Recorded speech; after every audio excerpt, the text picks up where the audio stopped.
Hello dear friends, तो मैं हूं आरती। संस्कृति आईएएस के यूट्यूब चैनल पे आप सभी का स्वागत है। मैं हाजिर हूं एक नए विषय को लेकर के। आज का हमारा टॉपिक है उत्तर प्रदेश से। तो उत्तर प्रदेश में बनने जा रहा है प्रदेश का पहला डिजिटल हाईवे। तो यहाँ पे हम समझेंगे कि आखिरकार डिजिटल हाईवे क्या होता है। थोड़ा सा नया टर्म है तो इसको भी समझने का प्रयास करेंगे। साथ ही ये समझेंगे कि उत्तर प्रदेश को इससे क्या फ़ायदा होगा, वहाँ से निकलने वाले लोगों को या जो भी गाड़ियाँ निकलेंगी, या सारा प्रोजेक्ट जो है कैसे बनाया जाएगा। क्या ये भारत में पहली बार है? तो प्रदेश में तो पहली बार है। उत्तर प्रदेश में जो है बहराइच में ये बनने वाला है। तो जो लोग भी वहाँ पर रहते हैं तो उनको तो फ़ायदा होगा ही। साथ में जो है एक तरीके से राजमार्गों को कनेक्ट करने के लिए जो हमारा NHAI है लगातार काम करता रहता है, नए नए प्रोजेक्ट्स लेकर के आता रहता है। तो उसी का एक पार्ट है। तो डिजिटल हाईवे ऑलरेडी पूरे भारत में 2 जगह पर बन रहा है। उसको मैं आपको बता दूंगी, एक मुंबई और एक जो है बेंगलुरु वाला है। तो उसको हम बाद में समझेंगे, ठीक है।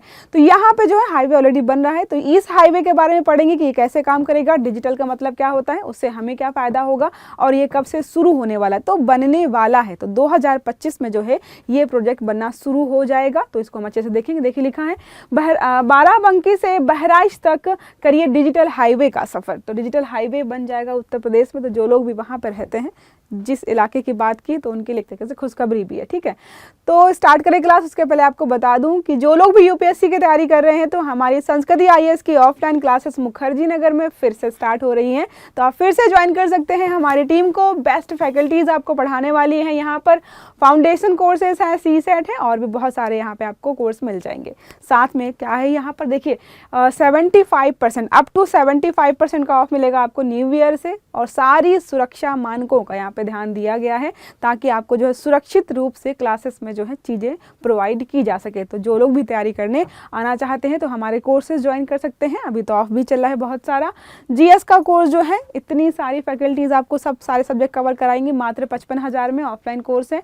अगर CSET के साथ पढ़ना चाहते हैं आप यही कोर्स तो आपको 60,000 लगेगा। और जो लोग हैं कि भाई हम ऑफलाइन नहीं जाएंगे, हम ऑनलाइन पढ़ेंगे, तो मात्र 50,000 में आपको पूरा GS का जो है ऑनलाइन कोर्स मिल जाएगा, ठीक है। तो यहाँ पे नंबर दिया है 9555124124। इस नंबर पे कॉल करिए और सारी जानकारी आप जो भी पूछना चाहते हैं, कौन पढ़ाएगा, कैसे पढ़ाएगा, कब से पढ़ाएंगे और कैसे कैसे ऑफर को अप्लाई करना है, सारी जानकारी आपको यहाँ पे मिल जाएगी, ठीक है। आते हैं हमारे टॉपिक पे वापस। तो देखिए क्या लिखा हुआ है, बाराबंकी से बहराइच के बीच जो है 2 लेन, यहाँ पर अभी जो है 2 लेन सड़क लिखा हुआ है। लेकिन हमारे जो नितिन गडकरी जो मंत्री हैं, जिन्होंने घोषणा की है, उन्होंने बोला कि अभी हम जो है 2 लेन बनाएंगे, बाद में इसको जो है 4 लेन का इसको हम कर देंगे, ठीक है। देखिए लिखा है 2 लेन सड़क को 4 लेन में बदलने का यहाँ पे प्रस्ताव पारित किया गया है। 101 किलोमीटर जो है इसकी लंबाई होने वाली है। उत्तर प्रदेश में देखो बहुत सारे एग्जाम्स होते हैं, वहाँ पे भी पूछ सकता है लंबाई। तो यूपीएससी में नहीं पूछता है कि कितनी किस चीज़ की लंबाई है, बट फिर भी आप जो है थोड़ा सा डाटा याद रखिएगा। तो 101 किलोमीटर लंबाई है इसकी। सड़क की किनारे जो है ऑप्टिकल फाइबर्स बिछाए जाएंगे। जब हम कभी ट्रैवल करते हैं ना, कि कहीं घूमने जा रहे हैं, तो जब गाड़ी में बैठे होते हैं तो हमारे नेटवर्क्स नहीं आते हैं, इंटरनेट जो है स्लो चल रहा होता है या फिर जो है नहीं भी चल रहा होता है। क्यों होता है? क्योंकि जो है टावर्स वगैरह नहीं होते हैं, नेटवर्क कनेक्टिविटी वहाँ नहीं होती। तो जो ऑप्टिकल फाइबर्स हैं, जब 101 किलोमीटर पूरा जो भी एरिया होगा वहाँ पे लगे होंगे, तो आप जब यहाँ से ट्रैवल करेंगे ना, आपको नेटवर्क की कोई दिक्कत यहाँ पे देखने को नहीं मिलेगी, ठीक है। फिर हमारा है national highway authority of India ने डिजिटल हाईवे के निर्माण के लिए जो है प्रक्रिया को करार मतलब एक तरीके से बता दिया है कि हम जो है अगले साल से जो है इसको शुरू कर देंगे। अगर आप सर्च करेंगे तो आपको यहाँ पे दिखाई देंगे डिटेल्स की। बहुत टाइम पहले से जो है इसके बारे में बात की जा रही थी, लेकिन अब जो है स्वीकृति मिल गई है। हमारे मंत्री जो है उन्होंने जो घोषणा भी इसकी कर दी है, ठीक है। अगर मुख्य बिंदुओं की बात करें तो प्रदेश में लोगों को बेहतरीन कनेक्टिविटी पर यहाँ पर जो है लगातार काम किया जा रहा है ताकि जो है कनेक्टिविटी को बढ़ाया जा सके। आप देख ही रहे हो, स्वर्णिम चतुर्भुज, स्वर्णिम त्रिभुज, ऐसे करके कनेक्टिविटी के लिए ही सारे राजमार्ग को बनाया जा रहा है। और ज़्यादातर जब भी कोई राजमार्ग बनाया जाता है उसका एक मुख्य उद्देश्य होता है कि राजधानी को ज़्यादा से ज़्यादा जो है मुख्य राजमार्ग जो है उनसे हम जोड़ पाएँ। यही उद्देश्य लेकर चलते हैं ना। जैसे दिल्ली है, कनेक्टिविटी कितनी अच्छी है, आप कहीं भी जाना चाहते हैं दिल्ली से आपको बाय रोड या फिर जो है बाय ट्रेन जो है थोड़ी सुविधाजनक चीज़ें मिल जाती हैं, आप जा सकते हो। वैसे ही यहाँ पर चीज़ों को ध्यान में रख के किया जा रहा है कि हम जो है इस राज्य की या इस जगह की जो है कनेक्टिविटी अच्छी कर पाएं। एक्सप्रेस वे के उत्तर विस्तार के बाद अब हाईवे को स्मार्ट डिजिटल बनाने की यहाँ पे योजना चल रही है। एक्सप्रेस वे, हाईवे, फ्लाईओवर्स हम लगातार बना रहे हैं, लेकिन हम उसको जो है क्या करेंगे, अब स्मार्ट भी बनाएंगे, ठीक है। प्रदेश के पहले डिजिटल हाईवे की प्लानिंग तैयार कर ली गई। प्रदेश मतलब देखो कंफ्यूज नहीं होना, इन्होंने देश नहीं बोला, प्रदेश बोला, मतलब सिर्फ और सिर्फ उत्तर प्रदेश की बात की जा रही है यहाँ पे। अभी यूपी का पहला डिजिटल हाईवे होने वाला है, ये कहाँ से है, बहराइच से बाराबंकी तक, ठीक है। ये हाईवे जो है आपको बता दिया ऑलरेडी मैंने, 101 किलोमीटर लंबा होने वाला है। किनारे क्या लगेंगे, इसके जो भी रोड है उसके किनारे ऑप्टिकल फाइबर्स बिछाए जाएंगे, ताकि जो है बाद में खुदाई ना करनी पड़े। जैसे जोक्स बनते हैं ना कि पहले जो है क्या करने आएंगे, रोड बनाने वाले आएंगे तो रोड बना के खोद के बना के चले जाएंगे, उसके बाद आते हैं कि भाई हमको पाइप बिछाना है, पानी का पाइप बिछाना है, फाइबर्स के जो है ऑप्टिकल फाइबर से वाईफाई की केबल्स लगाने हैं, केबल्स बिछाने। हर बार जो है रोड खराब होता है, कुत्ता है वो ऐसे चलता रहता है, तो यहाँ पे बोला गया है कि पहले ही केबल बिछा देंगे, बाद में रोड खोदने की जरूरत ही नहीं पड़ेगी। भारतीय राष्ट्रीय राजमार्ग जो हमारा है प्राधिकरण NHAI जिसको आप शॉर्ट में बोलते हो, हाईवे का तैयार कराने के लिए जो है सर्वेक्षण भी शुरू कर दिया गया है ऑलरेडी। 2025 मार्च से इस परियोजना का जो है कार्यान्वयन शुरू कर दिया जाएगा, काम होना शुरू हो जाएगा। इस परियोजना का जो है केंद्रीय सड़क परिवहन और राजमार्ग मंत्री जो हमारे हैं नितिन गडकरी जी ने, उन्होंने मंजूरी दी है। अब कई लोगों के मन में जो है प्रश्न आ रहा था बार बार स्टार्टिंग से कि डिजिटल जो है राजमार्ग या डिजिटल हाईवे का क्या मतलब होता है। देखिए यहाँ पे लिखा क्या हुआ है, 24 घंटे नेटवर्क सुविधा। जब आप कहीं से गुजरते हो, कई बार आपको बताया कि रास्ते में जो है नेटवर्क नहीं आते हैं, बात नहीं हो पाती है, मैसेज भी डिलीवर नहीं होते हैं, वैसी समस्या आपको यहाँ पर जो है 101 किलोमीटर के दायरे में देखने को नहीं मिलेगी। नेशनल परमिट रजिस्टर्स वाले कैमरे भी लगे होंगे ताकि सिक्योरिटी और सेफ्टी दोनों का ध्यान दिया जा सके। पर्याप्त रोशनी होगी ताकि जो है एक्सीडेंट्स वगैरह यहाँ पर ना हो। उन्नत सड़क सुरक्षा प्रणाली होगी, मतलब यू टर्न है, कहीं पर ब्रेकर्स वगैरह हैं, और कितना चौड़ी सड़क होनी चाहिए, कहाँ से कौन सा व्हीकल निकलेगा, सारी सुविधाओं का यहाँ पे बहुत अच्छे से ध्यान दिया जाएगा। खासकर जो है रोशनी का ध्यान दिया जाएगा ताकि रात में जो है यहाँ पर एक्सीडेंट्स ना हो। जैसे आप देखते रहते हो कि ज़्यादातर एक्सीडेंट्स कहाँ होते हैं, ऐसा कोई कोना कोपचा होता है किसी सड़क का किनारे का जहाँ पर थोड़ा सा लाइट कम होती है, या यू टर्न ऐसे बना दिया जाता है कि एक्सीडेंट्स जो है बहुत ज़्यादा होते हैं। तो यहाँ पर सब चीज़ों को ध्यान में रखा जाएगा कि भाई एक्सीडेंट्स ना हो, लोग आसानी से सुविधापूर्वक जो है ट्रैवल कर पाए यहाँ से। देश में जो है डिजिटल हाईवे का प्रस्ताव तो मैंने आपको ऑलरेडी बताया है कि ये पहली बार नहीं है। हमारा जो NHAI है उसने पहले ही प्रस्तावित कर रखा है कि पूरे देश में लगभग 10,000 किलोमीटर लंबाई का हम जो है डिजिटल हाईवे बनाएंगे, और उसमें से मात्र 101 किलोमीटर जो है लंबाई का डिजिटल हाईवे कहाँ बन रहा है, उत्तर प्रदेश में। देखिए यहाँ पे लिखा 10,000 किलोमीटर लंबाई का पूरे देश में अलग अलग जगहों पर हम बनाने जाने वाले हैं, जिसकी शुरुआत हुई थी दिल्ली मुंबई एक्सप्रेसवे और हैदराबाद बेंगलुरु कॉरिडोर से। ठीक है, कहाँ से, दिल्ली मुंबई एक्सप्रेसवे और जो है हैदराबाद बेंगलुरु कॉरिडोर से ऑलरेडी इसको शुरुआत हो चुकी है, और उसी का हिस्सा है ये जो है बहराइच में जो बनाया जा रहा है, बाराबंकी और बहराइच में जो बनाया जा रहा है उसी का ये पार्ट होने वाला है।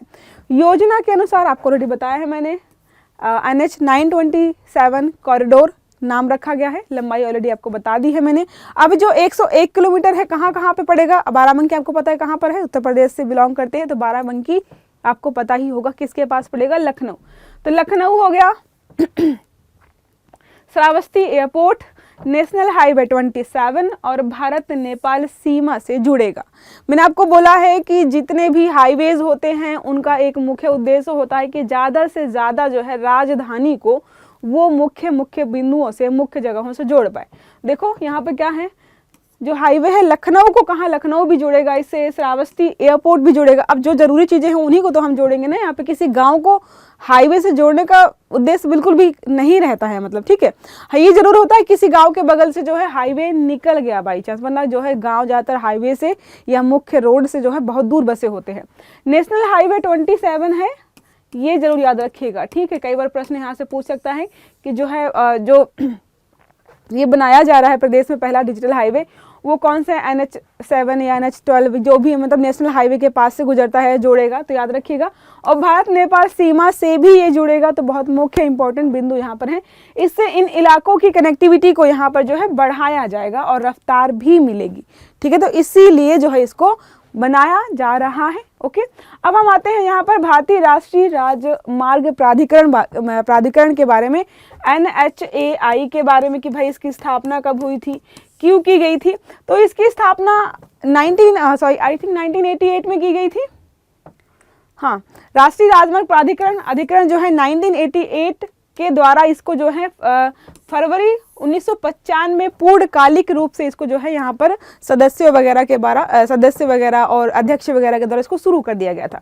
1988 से चीज़ें शुरू हुई थी और एक भारत सरकार का एक उपक्रम है। इसका काम क्या है, हम देखते हैं ना कि जो है राजमार्गों का निर्माण कराना, टोल टैक्स वसूलना, उनमें जो है उनकी अगर कहीं भी कुछ खराब हो गया तो मरम्मत कराना, मतलब जो है जितने भी हमारे राजमार्ग हैं उनसे संबंधित सारी चीज़ों का ध्यान जो है कौन रखता है, NHAI। जैसे हमने फजाई के बारे में पढ़ा है, खाद्य सामग्री, पैकेज्ड फूड जो भी होते हैं, जो भी हम खाते हैं, नॉन पैकेज्ड भी कई बार खाते हैं, जो हलवाई की दुकान से लेकर के भी खाते हैं, उन सब का जो है कार्यभार किस पे होता है, FSSAI पे। तो वैसे ही जितने भी राजमार्ग हमारे हैं, फ्लाईओवर बनेंगे, जो है ब्रिज बनेंगे, राजमार्ग बनेंगे, नॉर्मल मतलब बहुत अगर एक्सप्रेस वे भी बने, तो सबको जो है सब कुछ देखना, उन सबका काम किस पे है, NHAI पे ही रखा गया है। परियोजनाओं की बात करें तो बहुत सारी परियोजना की गई हैं इनके द्वारा, जो है प्रथम चरण, द्वितीय चरण, तृतीय चरण। अब ऐसा तो है नहीं कि फर्स्ट चरण में ही बोलेंगे कि चलो हम फ्लाईओवर बना देते हैं, ठीक है। अभी हम बात कर रहे हैं डिजिटल जो है हाईवे की। अब हम बात करें 2024 में। अब 2004 में तो ये बात नहीं कर सकते थे कि चलो डिजिटल हाईवे बनाएंगे, उस समय तो था कि भाई रोड ही बना दो। तो यहाँ पे देखो इनका जो एक तरीके से विस्तार कैसे रहा है, एक 1 बाय 1 इन्होंने स्टार्ट किया। तो भारतीय राष्ट्रीय राजमार्ग प्राधिकरण को ये अधिदेश प्राप्त है कि वह राष्ट्रीय राजमार्ग विकास परियोजना को क्रियान्वित करे। राष्ट्रीय राजमार्ग विकास परियोजना को क्रियान्वित करने का काम किसका है, NHAI का ही है। यह परियोजना कार्यान्वयन के चरणों में है। कार्यान्वयन के चरणों में मतलब जो है फर्स्ट चरण में हम ये बनाएंगे, सेकंड चरण में जो है हम ये बनाएंगे, थर्ड जो है स्टेज आएगा तो हम ये बनाएंगे, ऐसे करके 6 या 7 चरण हमारे ऑलरेडी इसके हो चुके हैं, ठीक है। यहाँ पर टोल वगैरह प्राप्त करने का अधिकार भी यहाँ पर इसको दिया गया। देखो पहला चरण क्या है, पहला चरण सबसे बेसिक है, सबसे 2000 में स्टार्ट किया गया था। इसमें था कि भाई रोड वगैरह बना देते हैं, नॉर्मल कनेक्टिविटी यहाँ पर जो है स्टार्ट की गई थी। यहाँ पर आप देखेंगे अगर तो कॉरिडोर्स जो बनाए जा रहे थे कि राजधानियों को जो है मुख्य रास्तों से जोड़ा जाए। दूसरा चरण हमारे यहाँ पर आया तो इसकी स्वीकृति जो मिली 2003 में, लागत जो है 343 बिलियन रुपए आंकी गई थी, ठीक है। यहाँ पर भी था NSEW कॉरिडोर्स को यहाँ पर पूरा किया जाना था। इसके अलावा राष्ट्रीय राजमार्ग के 486 किलोमीटर कवर किए गए। तो राष्ट्रीय राजमार्ग के जो नेशनल हाईवेज होते हैं उसके 486 किलोमीटर यहाँ पर जो है दूसरे चरण में कवर किए गए थे। फिर तीसरे चरण में आते हैं। तीसरा चरण जब आया तो देखिए यहाँ पे इन्होंने क्या किया, 2004 में जो इसको स्वीकृति मिली, उसके पहले 2003 में था, नेक्स्ट ईयर ही यहाँ पर आ गया। इसकी लागत लगभग 222 बिलियन रुपए यहाँ पर आकी गई थी। राष्ट्रीय राजमार्ग का इसमें जो है इस साल जो है लगभग 4035 किलोमीटर कवर किया गया, उसकी अपेक्षा बहुत मात्रा में कवर किया गया। और साथ में जो है गलियों का विकास भी किया गया, ठीक है, कि मतलब जो है राष्ट्रीय राजमार्ग तो ये है, लेकिन इससे कनेक्टिविटी करने के लिए यहाँ पे गलियों का भी विकास किया गया। जब तीसरा चरण हमारा आता है 2000, इसको आप एक बार देखिएगा, 2003 तो नहीं होगा, ये 2004 होगा आई थिंक, ठीक है, 2004 या 5 होगा। इसमें जो है राष्ट्रीय राजमार्ग के लगभग 8074 किलोमीटर की लंबाई कवर की गई। पांचवा जब हमारा चरण आया, पांचवा चरण हमारा जब आया 2006 में, ठीक है, 2006 में, तो राष्ट्रीय राजमार्ग की 6 गलियां बनाई गई जो कि 6500 किलोमीटर की लंबाई यहां पर कवर कर रही थी। यह चरण जो है पूर्ण रूप से DBFO के आधार पर पूरा किया गया। यहां पर क्या किया गया था, राष्ट्रीय राजमार्ग की 6 लेन्स यहां पर बनाई गई अलग अलग, ठीक है, अलग अलग जगहों पर। तो ये कौन सा हमारा था, पांचवा चरण था। जैसे जैसे हम आगे बढ़ते जाएंगे तो राष्ट्रीय राजमार्ग की लंबाई जो कवर कर रहे हैं पर ईयर वो भी बढ़ जाएगी, लागत भी बढ़ जाएगी और थोड़ा सा एडवांस भी हो जाएंगे। देखिए 6वें चरण तक आते आते हमने क्या किया है, यहाँ पर 1000 किलोमीटर की लंबाई यहाँ पर कवर की है। एक्सप्रेस राजमार्ग का निर्माण किया हमने, राजमार्ग की जगह एक्सप्रेस राजमार्ग का निर्माण किया है। इसमें भी बहुत सारे रुपए भारत सरकार के लगे थे। 7वां जब चरण आता है, 7वां चरण हमारे लिए इंपॉर्टेंट है। कभी प्रश्न पूछ ले कि NHAI ने जो मतलब राजमार्गों का विकास का कार्यक्रम शुरू किया था, उसमें किस चरण में जो है फ्लाईओवर्स वगैरह, ब्रिज वगैरह बनाने का काम जो है ज़्यादा बड़ी मात्रा में शुरू किया गया था। अभी आप देख रहे हो ना, हर जगह जो है फ्लाईओवर्स बन रहे हैं, ब्रिज बन रहे हैं, हर जगह हर जो है कनेक्टिविटी बढ़ाने के लिए। तो यहाँ शुरू हुई थी चीज़ें 2009 में, 2007, भाई हिंदी में लिखा है, आप मुझे कमेंट करके बताना कि ये जो ऐसे घूम घूम के बना हुआ है ये 2007 होता है या 9 होता, मुझे तो लग रहा है ये 7 ही है, ठीक है। तो 2007 में स्टार्ट किया गया था। इसका लक्ष्य क्या था, रिंग रोड बनाएंगे, बाईपास रोड बनाएंगे। एक ऐसे बड़ा सा रोड जा रहा है, अब इसको जो है बाईपास रोड बना देंगे, ठीक है, नीचे से या ऊपर से जैसे भी बनाना चाहे। फ्लाईओवर्स बनाए गए, देखिए 7वें चरण में जो है यहाँ पर बड़ी मात्रा में पूरे देश में जो है अलग अलग जगहों पर जो है फ्लाईओवर्स बनाए गए, ताकि जो है टैरिफ रुकावटों से चुनिंदा क्षेत्रों में जो है बचा जा सके। साथ में जो है इसकी लागत भी काफ़ी बिलियंस रुपए में, देखो रुपए नहीं याद रख रहे हैं, वो वैसे भी नहीं याद रहेंगे, बस आप ये याद रखिए किस चरण में जो है क्या काम किया गया था। राष्ट्रीय राजमार्ग विकास परियोजना की बात करें तो प्रगति को परियोजना के आधिकारिक जाल स्थल पर देखी जा सकती है। साथ में जो मानचित्रों को समय समय पर आधुनिक, मतलब इसमें बोला गया कि समय समय पर जो है मानचित्र जो है अपडेट किए जाते हैं, नई चीज़ें ऐड की जाती हैं, ठीक है। तो हमने ये पढ़ा कि उत्तर प्रदेश में जो है पहला डिजिटल हाईवे बनने जा रहा है। कभी प्रश्न पूछे डिजिटल हाईवे क्या होता है, तो बहुत सारी सुविधाओं को यहाँ पर लागू किया या एक तरह से लगाया जाएगा। हाँ, जैसे कि ऑप्टिकल फाइबर्स लगाए जाएंगे, लाइट्स की सुविधा अच्छी खासी होगी वहाँ पर, ताकि जो है लोगों को दिखाई दे, एक्सीडेंट्स वगैरह ना हो। ये सारी चीज़ें हमने अच्छे से कवर की हैं। साथ में मैंने आपको बताया है कि डिजिटल हाईवे का जो लक्ष्य है लगभग 10,000 किलोमीटर की लंबाई का पूरे देश में बनाया जाने वाला है, जिसमें से 101 किलोमीटर की लंबाई का जो है यहाँ पर जो है उत्तर प्रदेश में बनाया जाएगा। उसके बाद हमने पढ़ा कि NHAI क्या है, कैसे काम करता है, इसने किन किन चरणों में क्या क्या परियोजनाओं को लागू किया है और कैसे ये अभी भी काम कर रहा है, ठीक है। आई होप आपको क्लास अच्छी लगी होगी, समझ में भी आई होगी।